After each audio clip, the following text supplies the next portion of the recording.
வெற்றி மார்ஜின் 83 தொகுதிகளில் நாம் தமிழர் வாங்குகிற வாக்கை விட வெற்றி மார்ஜின் கம்மி. அதில் திமுகவுக்கு வந்து 57 தொகுதி, அதிமுக. அப்போ போன தடவை நாம் தமிழர் கட்சி வாங்கினது வாக்குகள் பெரிய அளவுக்கு அதிமுகவை சேதாரப்படுத்தின மாதிரி இந்த தடவை தமிழக வெற்றி கழகம் வாங்க போகிற வாக்கு பெரிய அளவுக்கு திமுகவை சேதாரப்படுத்தக்கூடிய அளவுக்கு தான் ஆன்டி இன்கம்பன்சி இருக்குது. இது நிறையா பிரச்சனைகள், சட்டம் ஒழுங்கு பிரச்சனை, கஞ்சா பிரச்சனை, மகளிர் பாலியல் வன்கொடுமைகள், இந்த மாதிரி நிறையா இருக்கிறதுனால அந்த ஃபேக்டர்ஸும் வந்து அந்த ஆன்டி இன்கம்பன்சி ஃபேக்டர் மக்கள்கிட்ட அதிமுக இந்த வாட்டி நின்னாலுமே சூரியன் கட்சி இதுல சின்னத்துல தான் நிக்க போறாங்க. ஆமா, அவங்க கட்சிக்குள்ள அந்த சின்னம் ஒண்ணு வந்து அவங்களுக்கு வந்து அட்வான்டேஜ்.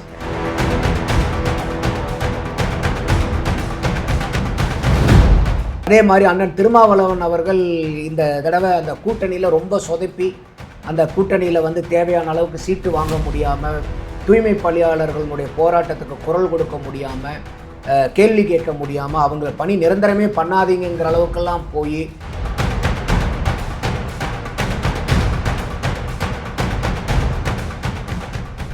பாதிப்புகள் நேயர்களுக்கு வணக்கம். நான் பவித்ரா சேவியர். ஒவ்வொரு மாவட்டம் வாரியா, தொகுதி வாரியா பார்த்துட்டு இருக்கோம். அந்த வகையில் இன்னைக்கு ஒரு முக்கியமான 2 மாவட்டங்கள் பற்றி கள நிலவரம் எப்படி இருக்கு, மக்கள் வந்து யாருக்கு ஆதரவு அதிகமாக கொடுப்பாங்க அப்படிங்கிறத பற்றி பேசுறதுக்காக நம்ம கூட நந்தகுமார் சார் இருக்காரு. அவர்கிட்ட பேசலாம். அதற்கு முன்னாடி நீங்கள் இன்னும் பைதப்பில் சப்ஸ்கிரைப் பண்ணாமல் பார்த்துட்டு இருக்கீங்க அப்படின்னா பைதப்பில் சப்ஸ்கிரைப் பண்ணுங்க. இந்த மாதிரி நிறைய அரசியல் சம்பந்தப்பட்ட தகவல்கள்லாம் தெரிஞ்சுக்கணும் உங்களுடைய நண்பர்கள் மற்றும் உறவினர்கள் அப்படின்னு நினைச்சீங்கன்னா அவங்களுக்கும் இந்த வீடியோவை ஷேர் பண்ணுங்க. வீடியோ பிடிச்சிருக்குன்னா லைக் பண்ணிட்டு பாருங்க. வாங்க சார் பேசலாம். சார் வணக்கம். சார் வணக்கம் பவித்ரா.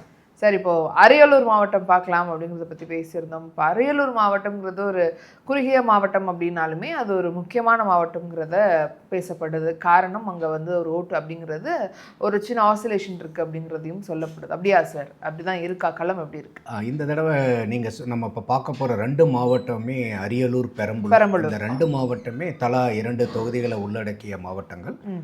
அதிமுக போன தடவை 2021 தேர்தலில் 9 மாவட்டங்களில் எந்த விதமான சீட்டும் வாங்காமல் இருந்தாங்க. அந்த 9 மாவட்டங்களில் இந்த 2 மாவட்டங்களும் உள்ள அடங்கியது. ஓகே. ஸோ இப்போ அரியலூர் மாவட்டம்னு நம்ம பார்க்கும்போது போன தடவை அரியலூர் வந்து மறுமலர்ச்சி திராவிட முன்னேற்ற கழகத்தினுடைய வேட்பாளர் அவங்க ஜெயிச்சாங்க, சின்னப்பா. திமுகவிலிருந்து ஜெயங்கொண்டத்தில் காசோகா கண்ணன் அவர் வந்து ஜெயிச்சிருந்தாங்க. ஓகே. ஸோ இந்த 2 தொகுதியும் வந்து திமுக வசம், கூட்டணி வசம் தான் இருந்துச்சு. அதிமுக போன தடவை வந்து அரியலூரில் போட்டி போட்டாங்க. திமுகவை எதிர்த்து பாமக வந்து ஜெயங்கொண்டத்தில் போட்டி போட்டாங்க. இதில் 2லேயுமே வந்து அவங்களுக்கு தோல்வி தான். இந்த தடவை 2026 திமுகவும் அதிமுகவும் நேரடியாக அரியலூரில் போடுது. திமுகவும் பாமகவும் இந்த தடவை ஜெயங்கொண்டத்தில் போன தடவை மாதிரியே போட்டி போடுறாங்க. இப்போ எஸ்ஐஆர்னுடைய நிலவரம் இங்கே எப்படி இருக்குன்னா 2021 5,40,000 வாக்காளர்கள் இருந்தாங்க. 2026 5,20,000 சில்லற. வித்தியாசங்கள் வந்து பார்த்திங்கன்னா சற்று ஏறக்குறைய 12,600 வாக்கு, 2.4% வந்து இதில் வித்தியாசம். பெரிய அளவுக்கு இல்லை அங்கே இருக்கக்கூடிய ஆட்கள். போல் சதவீதம் எடுத்துட்டிங்கன்னா 82% பதிவானது. மாநிலத்தினுடைய சராசரி 73 சில்லற. பட் இந்த மாவட்டத்தில் வந்து பதிவானது வந்து 82% வந்து பதிவாச்சு. அதில் அரியலூரில் குறிப்பாக சொல்லணும்னா 84.59%, ஜெயங்கொண்டத்தில் 80.38% போன தடவை. ஸோ இப்போ நம்ம அரியலூர் பார்க்க போனோம்னாக்கா நான் சொன்ன மாதிரி போன தடவை வந்து வெறும் 3,234 வாக்கு வித்தியாசத்தில் தான் வந்து சின்னப்பா அவர்கள் ஜெயிக்கிறாங்க அங்கே அதிமுகவினுடைய தாமரை ராஜேந்திரனை எதிர்த்து. ஸோ இந்த தொகுதியில் இப்போ பார்க்கும்போது திமுக சார்பாக லதா பாலு நிற்கிறாங்க, அதிமுக சார்பாக அதே தாமரை ராஜேந்திரன் தான் நிற்கிறாங்க. நாம் தமிழர் கட்சி சார்பாக புகழேந்தி, தமிழக வெற்றி கழகத்து சார்பாக சிவக்குமார். இந்த தொகுதியினுடைய வரலாறு 1977 அதிமுக உருவாக்கப்பட்டதுக்கு அப்புறம் வந்து பார்த்தீங்கன்னா அதுக்கப்புறம் தான் இவங்க 2 பேருமே பிரதான கட்சிகளாக மாறுறாங்க. அதனால் நம்ம 77 தான் எடுக்கிறோம். ஸோ அப்போ இது அதிமுக வந்து 5 தடவை வந்து இதில் வெற்றி பெறுறாங்க, திமுக 3 தடவை, தமிழ் மாநில காங்கிரஸ் 1 தடவை, இந்திய தேசிய காங்கிரஸ் 1 தடவை. ஸோ இதில் வந்து இப்போ 2021 மதிமுக திமுக கூட்டணியிலிருந்து ஜெயிக்கிறாங்க. இதில் வெற்றி மார்ஜின் நான் ஏற்கனவே சொன்ன மாதிரி ரொம்ப சொற்பமான மார்ஜின் தான், 3,234. இதில் நாம் தமிழர் கட்சியினுடைய சுகுணா குமார் போன தடவை வாங்கின வாக்கு சதவீதம், அங்கே வாங்கின வாக்கு வந்து பார்த்தீங்கன்னா 12,346. ஓகே, ஒரு பெரிய மார்ஜின். பெரிய மார்ஜின். நம்ம போன காணொலியிலேயே பேசின மாதிரி வந்து பார்த்தீங்கன்னாக்கா நாம் தமிழர் கட்சி ஒட்டுமொத்தமாக அவங்க வந்து போன தடவை வாங்கினது வந்து 30,40,000 வாக்குகளாக இருந்தாலும் அவங்களுடைய வெற்றி வாய்ப்பு வந்து ஒரு 83 தொகுதியில நிர்ணயிச்சாங்க அவங்க. ஸோ 56 தொகுதியை வந்து 57 தொகுதி வந்து திமுக வெற்றி பெறுறதுக்கும் 26 தொகுதிகள் அதிமுக வெற்றி வாய்ப்பு, அந்த வெற்றி மார்ஜின் 83 தொகுதிகளில் நாம் தமிழர் வாங்குகிற வாக்கை விட வெற்றி மார்ஜின் கம்மி. ஓகே, அதுல திமுகவுக்கு வந்து 57 தொகுதி, அதிமுகவுக்கு ஒரு பெரிய ஸ்பாயிலரா இருந்தாங்க. அப்போ அதிமுகவை பெரிய அளவுக்கு வந்து சேதாரப்படுத்தி இருந்தாங்க போன தடவை. ஸோ அதனால தான் இந்த தொகுதியும் வந்து பார்த்தீங்கன்னாக்கா வெற்றி மார்ஜின் 3234. ஆனால் நாம் தமிழர் கட்சி வாங்கினது 12,346 வாக்கு.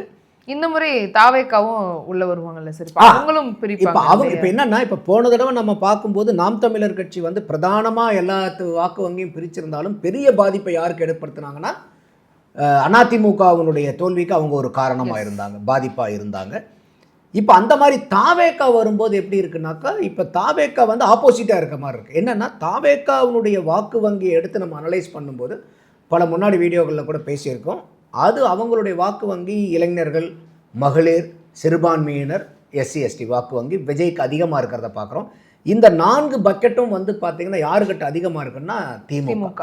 அப்போ போன தடவை நாம் தமிழர் கட்சி வாங்கினது வாக்குகள் பெரிய அளவுக்கு அதிமுகவை சேதாரப்படுத்தின மாதிரி இந்த தடவை தமிழக வெற்றி கழகம் வாங்க போகிற வாக்கு பெரிய அளவுக்கு திமுகவை சேதாரப்படுத்தக்கூடிய அளவுக்கு தான் நமக்கு தகவல்கள் இருக்குது. அதை நம்ம பொறுத்திருந்து தான் பார்க்கணும்.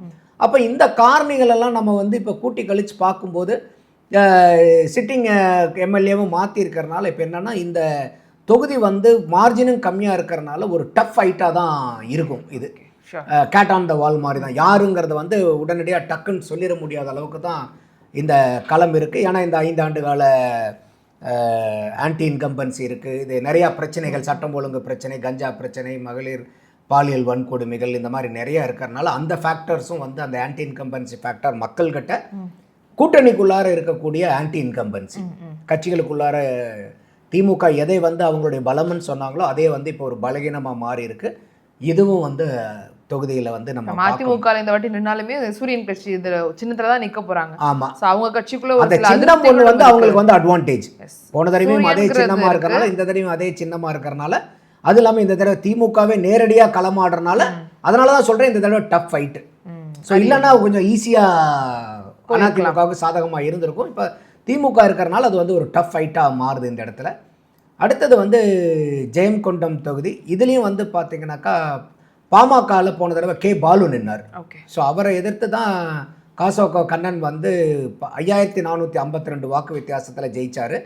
இந்த தடவை காசோகா கண்ணன் தான் நிற்கிறாரு. பாமகலேருந்து வைத்தி நிற்கிறாங்க. நாம் தமிழர் கட்சியிலேருந்து ரேவதி கலைமணி, தாவேக்காலேருந்து கவிதா ராஜேந்திரன் நிற்கிறாங்க.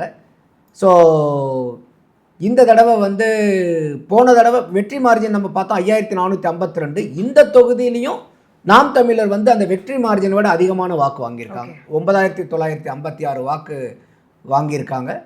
நம்ம இந்த தொகுதி 1977லேருந்து போட்டோம்னா அதிமுக 4 தடவை, திமுக 3 தடவை, பாமக திமுக கூட்டணியில் இருக்கும்போது 1 தடவை, காங்கிரஸ் வந்து ஒரு 3 தடவை அப்படின்னு சொல்லி இது போயிருக்கு. ஸோ இந்த 2 சீட்டுமே இந்த மாவட்டத்தை பொறுத்த வரைக்கும் அரியலூர் நம்ம சொன்ன மாதிரி ஏற்கனவே அவங்க தான் ஜெயிச்சிருக்காங்க. ஸோ இந்த தொகுதியின் மட்டும் பார்க்கும்போது வன்னியர்கள் வந்து ஒரு 37%, செங்குந்த முதலியார் 22%, தலித் 21%, ஏனைய மக்கள் வந்து ஒரு 20% இருக்கிறனால இந்த இடத்துல அந்த வாக்காளர்கள் வந்து ஒரு போலரைசேஷனுக்கும் ஒரு வாய்ப்பு உண்டு. ஒரு டஃப் இருக்கும். ஆமா, ஒரு டஃப் ஃபைட் இருக்கும். கடந்த வரலாறு பார்க்கும்போது எல்லா கட்சிகளுமே ஒரு முறை 3 முறை வந்திருக்கனால ஒரு பெரிய டஃப். ஆமா, இந்த தொகுதியிலையும் வந்து பார்த்தீங்கன்னா இன்னைக்கு தலித் வாக்குகளை வந்து போன தடவை போன மாதிரி திமுகவுக்கு மொத்தமாக போகிறதுக்கு வாய்ப்பு இல்லை. இந்த தடவை நாம் தமிழர் கட்சியும் பெரிய அளவுக்கு தலித்தினுடைய வாக்குகளை வந்து கவர்ந்திருக்கிறாங்க. அதுக்காக நிறையா போராட்டங்கள், மீட்டிங், பிரச்சாரங்கள் எல்லாம் நிறையா அவங்களும் பண்ணியிருக்காங்க. தாவேக்கா தனிப்பட்ட முறையில் எதுவும் பண்ணலனாலும் அவருக்கு ரசிகர்கள் அந்த சமூகத்திலேருந்து பெரிய அளவுக்கு இருக்கிறனால அதே மாதிரி அண்ணன் திருமாவளவன் அவர்கள் இந்த தடவை அந்த கூட்டணியில் ரொம்ப சொதப்பி அந்த கூட்டணியில் வந்து தேவையான அளவுக்கு சீட்டு வாங்க முடியாமல், தூய்மை பணியாளர்களுடைய போராட்டத்துக்கு குரல் கொடுக்க முடியாமல், கேள்வி கேட்க முடியாமல், அவங்கள பணி நிரந்தரமே பண்ணாதீங்கிற அளவுக்கெல்லாம் போய் அவர் எதற்கு இப்போ வந்து சிக்கல் மேலே சிக்கலாக அவர் திமுக கூட்டணியை காப்பாற்றுறதுக்காக ஒவ்வொரு பிரச்சனையும் வரும்போதும் அவரே தன்னை கற்பூரமாக்கிக்கிட்டு தனக்கு கெட்ட பெயரை எடுத்து எடுத்து எடுத்து எடுத்து எடுத்து அவர் வந்துட்டு இருக்கிறனால இந்த சமூக மக்களினுடைய வாக்கு வந்து சிதறதை கண்கூட பார்க்க முடியுது. பல சர்வேக்களில் வரும்போது, பல ஃபீல்டு சர்வேக்கள் வீடியோக்கள்லாம் பார்க்கும்போது அதில் கொஞ்சம் தெரிய வருது. ஸோ அதனால் இந்த தொகுதியும் வந்து பார்த்திங்கன்னா டஃப் ஃபைட்டான தொகுதி தான். அப்போ இதில் பார்க்கும்போது நமக்கு அரியலூரை பொறுத்த வரைக்கும் போன தடவை மாதிரி ஈஸியாக வந்து திமுக வந்து இதில் 2க்கு 2 அப்படியே எடுத்துருவாங்கங்கிறத சொல்ல முடியாது. அதிமுகவுக்கு 1 to 2 தொகுதி வாய்ப்பு இருக்குது. அதே மாதிரி திமுகவுக்கும் 1 to 2. ஓகே. ஸோ அதிமுக 1ன்னா திமுக 1, திமுக 1ன்னா அதிமுக 1. ஸோ 0 to 1 வந்து 2 பேர்த்துக்குமே வந்து ஒரு 1-2 தொகுதி எடுக்கிறதுக்கு வாய்ப்பு இருக்குது. ஸ்வீப் இந்த பக்கம் போகலாம், அந்த பக்கம் போகலாம், எல்லாத்துக்குமே வாய்ப்பு இருக்குது. இந்த அரியலூர் மாவட்டத்தை நம்ம கூர்ந்து கவனிக்க வேண்டிய ஒரு சூழ்நிலையில் இருக்கிறோம் நம்ம. கண்டிப்பாக சார். இப்போ அதே மாதிரி அடுத்து பெரம்பலூரும் இருக்குது அப்படிங்கிறத பார்க்குறோம். இப்போ பெரம்பலூர்லேயும் இதே மாதிரி ஒரு 2 தொகுதிகள் தான் இருந்தாலுமே அங்கேயும் ஒரு முக்கியமான ஒரு டிவிஷன் நடக்கும், ஒரு மாறுதல் ஏற்படும் அப்படிங்கிற ஒரு இது இருக்குது. ஏன்னா ஆல்ரெடி திமுக அங்கே இருந்தாலுமே கூட இந்த வாட்டி அதிமுக நுழையறதுக்கான வாய்ப்புகள் இருக்கும் இல்லையா? ஆமாம். இப்போ இது வந்து பெரம்பலூரும் வந்து பார்த்திங்கன்னா 2 தொகுதியை உள்ளடக்குனது. குன்னம், அதோட வந்து பெரம்பலூர் தனி தொகுதி. இதுலேயும் அதிமுக போன தடவை சைபர். இந்த 2 தொகுதியுமே திமுக அதிமுக நேரடியாக சண்டை செஞ்ச தொகுதி அவங்க. ஸோ இந்த தடவை வந்து பார்த்திங்கனாக்கா அதிமுக வந்து அந்த குன்னம் தொகுதியை வந்து ஐஜேகேக்கு கொடுத்துருக்காங்க. ஓகே. ஆனால் அவங்க போட்டி போடுறது ரெட்டலை சின்னத்தில் தான் போட்டி போடுறாங்க. பெரம்பலூர் தனி தொகுதியில் திமுக அதிமுக இது பண்ணுறாங்க. ஸோ போன தடவை வந்து எஸ் சிவசங்கர் தான் வந்து குன்னத்தில் வந்து வெற்றி பெற்றிருந்தார். இந்த தடவையும் அவரே தான் நிற்கிறாரு. ஸோ போன தடவை அதிமுகவினுடைய ராமச்சந்திரன் வந்து இப்போ ஐஜேகேக்கு கொடுத்துட்டனால அவர் நிற்கிறதுக்கு வாய்ப்பு இல்லை. இப்போ வந்து சரண்யா அன்பழகன் நிற்கிறாங்க.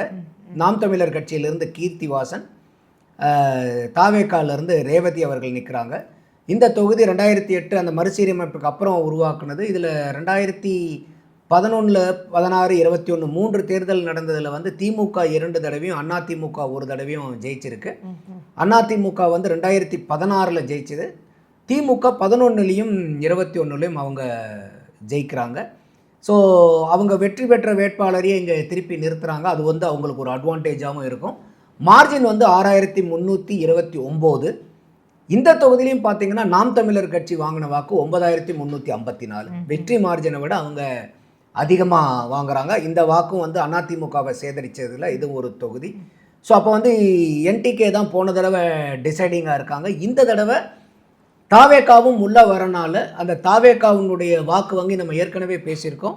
அவங்க பிரிக்கிறது பிரதானமாக வந்து திமுகவில் இருந்து இருக்கும். அப்போ இந்த தொகுதி வந்து அதிமுக திமுகவுக்கு ஒரு க்ளோஸ் ஃபைட்டாக மாறுறதுக்கு வாய்ப்பு இருக்குது. அடுத்தது பெரம்பலூர் தனி தொகுதி. இதில் வந்து திமுகவினுடைய பிரபாகரன் அவர்கள் வந்து அதிமுகவினுடைய தமிழ்ச்செல்வனை 31,765 வாக்கில் வெற்றி பெற்றார். ஸோ போன தடவை வந்து இந்த 31,765ங்கிறது ஒரு நல்ல டீசெண்டான மார்ஜின் இப்போது. ஸோ இந்த தடவை வந்து திமுக வேட்பாளர் வந்து எஸ்டி டாக்டர் ஜெயலட்சுமிங்கிறவங்க நிற்கிறாங்க. அதிமுக சார்பில் இருந்து அவரே தமிழ்ச்செல்வன் தான் நிற்கிறாரு. நாம் தமிழர் கட்சியிலிருந்து ஜான்சி ராணி நிற்கிறாங்க. தமிழக வெற்றி கழகத்திலேருந்து கே சிவக்குமார் நிற்கிறாங்க. ஸோ இந்த தொகுதியை வந்து நம்ம அதிமுக உருவாக்கப்பட்டது வந்து ஹிஸ்டாரிக்கலாக 97லேருந்து 1977லேருந்து பார்த்தோம்னா அதிமுக 5 தடவை, திமுக 4 தடவை, காங்கிரஸ் வந்து அதிமுக கூட கூட்டணியில் இருக்கும்போது 1 தடவை, சிபிஐ அதிமுக கூட்டணியில் இருக்கும்போது 1 தடவை ஜெயிச்சிருக்கு. ஸோ அப்போ வந்து பார்க்கும்போது இந்த தொகுதி வந்து அதிமுக 11 தடவையில் அதிமுக கூட்டணி 7 தடவை ஜெயிச்ச தொகுதி இது. கடந்த முறை தான் இப்போ விட்டுருக்குறாங்க பார்க்குறோம். ஸோ இதில் வந்து 11 தடவையில் வந்து பார்த்தீங்கன்னாக்கா திமுக 4 தடவை ஜெயிச்சிருக்கு. 7 தடவை வந்து அதிமுக கூட்டணி ஜெயிச்சிருக்குது, 4 தடவை திமுக ஜெயிச்சிருக்காங்க. அது இல்லாமல் இந்த தடவை வந்து திமுகவுடைய கேண்டிடேட்டும் வந்து மாற்றிருக்காங்க. அதிமுக அதே கேண்டிடேட்டை நிறுத்துது. மார்ஜின் தான் இந்த இடத்துல வந்து பெரிய Role play அதிமுகவுக்கு ஒரு சாதகம் இல்லாத சூழ்நிலை என்னன்னா போன தடவை வெற்றி மார்ஜின். அப்ப இந்த தொகுதியில வந்து ஒரு பெரிய அளவுக்கு வந்து ஒரு ஏன்னா நாம் தமிழர் கட்சி போன தடவை 18,673 வாக்கு வாங்கியிருந்தாங்க. அப்ப இந்த தொகுதியிலையும் வந்து பார்த்தீங்கன்னா அந்த வாக்கு மீறியும் அவங்களுடைய வெற்றி மார்ஜின் இருந்துச்சு. ஆனா இந்த வெற்றி மார்ஜினை பிரிக்கிறதுக்கு திமுக வாக்கை பிரிக்கிறதுக்கு தாவேகாவினுடைய ஃபேக்டர் வந்து எந்த அளவுக்கு இருக்குதுங்கிறத வந்து நம்ம இந்த தொகுதியில பார்க்கணும். ஸோ அப்போ இந்த தொகுதி வந்து இன்னைக்கு தேதியில் வந்து இப்போ வரலாற்று இதையும் வந்து வாக்கு வித்தியாசத்தெல்லாம் பார்க்கும்போது ஒரு பெரிய ஆன்டி இன்கம்பன்சி இந்த தொகுதியில் சிட்டிங் எம்எல்ஏ மேலே இல்லைன்னா இந்த வந்து திமுக வசம் போகிறதுக்கு அதிகமான வாய்ப்புகள் இருக்குன்னு தான் நம்ம பார்க்குறோம். அப்போ அதிமுகவை பொறுத்த வரைக்கும் இந்த மாவட்டத்தில் பார்த்தோம்னாக்கா அதாவது 0 to 1. ஓகே. ஸோ அவங்களுக்கு வெற்றி வாய்ப்பு இருக்கிறது வந்து குன்னம் தொகுதியில் வந்து ஒரு க்ளோஸ் ஃபைட் கொடுத்து வெற்றி பெறதுக்கு வாய்ப்பு இருக்குது. திமுக வந்து 1 to 2, ஏடிஎம்கே வந்து 0 to 1 போகிற அளவுக்கு இருக்குது. பட் இந்த ரெண்டு அரியலூர் பெரம்பலூர் ரெண்டு மாவட்டத்திலையுமே அதிமுக ஒன்றும் இல்லாத இருந்த அதிமுக போன 2021 திருப்பி அவங்களுடைய பெரும்பான்மையை நிரூபித்து அவங்களுக்கு வந்து சென்னை, திருவள்ளூர், காஞ்சிபுரத்துல ஒரு இடம் கண்டிப்பா பிடிப்பாங்கன்னு சொன்னோமோ அந்த மாதிரியான இழந்த அவங்களுடைய செல்வாக்கை வந்து மீட்டு பெறறதுக்கு அதிகமான ஒரு வாய்ப்புள்ள மாவட்டங்களாக தான் அரியலூர் பெரம்பலூர் இருக்குது இப்போ. கண்டிப்பா சார். இப்போ இவங்க எங்கெங்கெல்லாம் வரலையோ அங்கெல்லாம் திரும்ப வர்றதுக்கு இந்த ஒரு தேர்தல், அதுவும் தாவேக்காவோட ஃபேக்டர் ரொம்ப முக்கியமான ரோல் ப்ளே பண்ணுதுங்கிறத பார்த்தோம். தொடர்ந்து பார்க்கலாம். இன்னும் ஒரு சில வாரங்கள் தான் இருக்குது சொல்லணும்னா. அதற்குள்ள களம் ஏதாவது மாறுதா இல்லை இதே மாதிரி நீடிக்குதா அப்படின்னு தொடர்ந்து பல்வேறு மாவட்டங்கள் தொகுதிகள் பறித்து பேசலாம் சார். இவ்வளோ நேரம் நீங்கள் பகிர்ந்து கொண்ட உங்களுடைய கருத்துக்களுக்காக உங்கள் நேரத்துக்காக ரொம்ப நன்றி சார். நன்றி பவித்ரா.